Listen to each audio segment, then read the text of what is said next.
Le Seigneur soit avec vous. Et avec votre esprit. Évangile de Jésus-Christ selon saint Matthieu. Gloire à toi, Seigneur.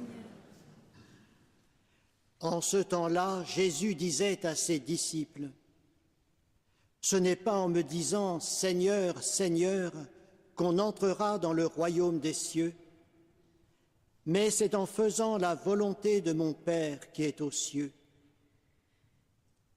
Ainsi, celui qui entend les paroles que je dis là et les met en pratique est comparable à un homme prévoyant qui a construit sa maison sur le roc.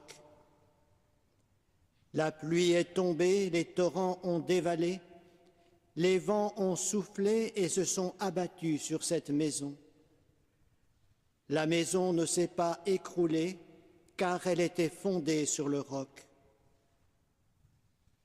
Et celui qui entend de moi ces paroles sans les mettre en pratique est comparable à un homme insensé qui a construit sa maison sur le sable.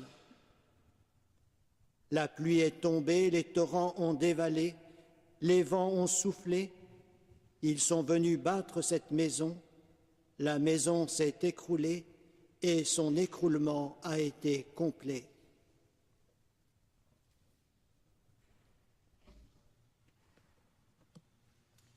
Acclamons la parole de Dieu. Louange à toi, Seigneur Jésus.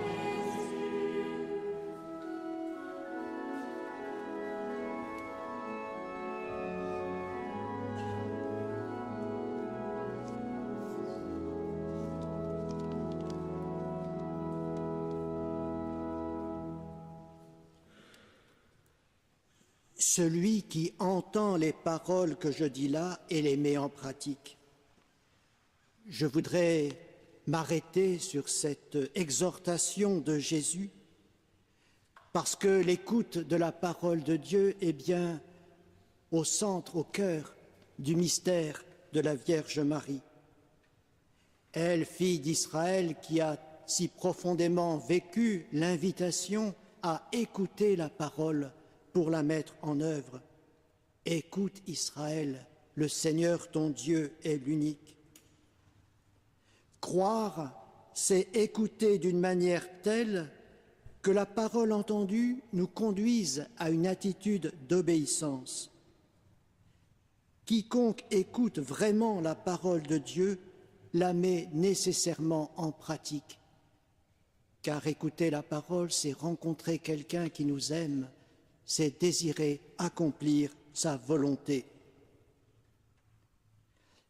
Mais ici, l'originalité de l'affirmation de Jésus tient à ce qu'il identifie sa parole à la parole divine.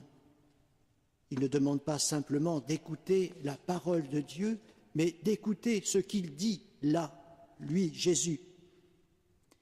Et plus largement que ce que nous venons d'entendre dans cet évangile, il fait référence à tout le long enseignement qu'il vient de donner dans le Sermon sur la montagne, cet enseignement où sans cesse, comme dans un refrain, il dit « On vous a dit, eh bien moi je vous dis ». Moi je vous dis avec l'autorité qui est celle de la parole de Dieu. Jésus qui revendique pour son enseignement l'autorité de Dieu lui-même. Mettre en pratique cette parole, c'est donc fonder sa vie sur le roc inébranlable de la parole de Dieu. Marie a été la première à rendre témoignage à la puissance de la parole de Jésus, elle qui, comme cette maison bâtie sur le roc, a tenu bon dans les épreuves, dans la pire épreuve que l'on puisse imaginer, la crucifixion de son Fils. Elle a mis si profondément en pratique cette parole qu'elle a pu assumer le scandale de la croix. Et déjà la victoire de Jésus sur le péché et sur la mort est devenue une réalité à travers la foi inébranlable de Marie. Sur quoi s'est fondée cette foi, outre son espérance de fille d'Israël qui l'a préparée à accueillir le message de l'ange? Cette foi, elle est fondée sur l'accueil du plus grand des miracles accomplis par Dieu, le plus grand miracle qui soit, miracle plus grand que la création des mondes, le miracle de l'union du Verbe de Dieu à notre nature humaine dans le Christ, ce miracle par lequel Dieu fait de nous ses enfants en son Fils unique.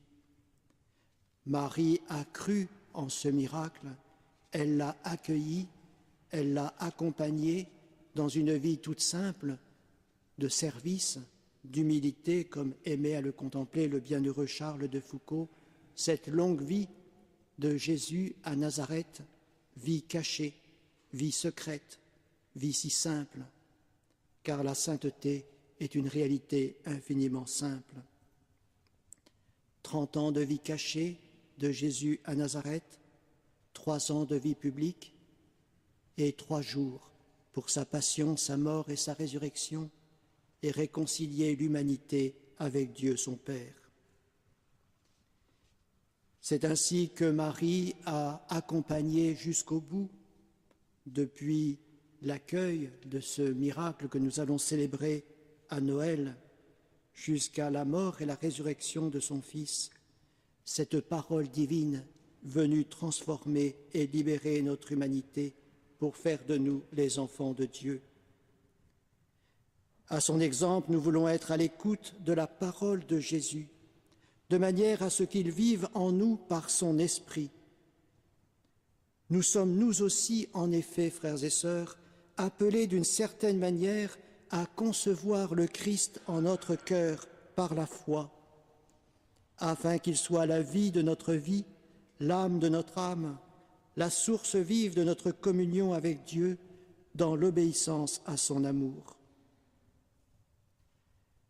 Marie est, comme figure de l'Église, cette ville forte dont parle le prophète Isaïe.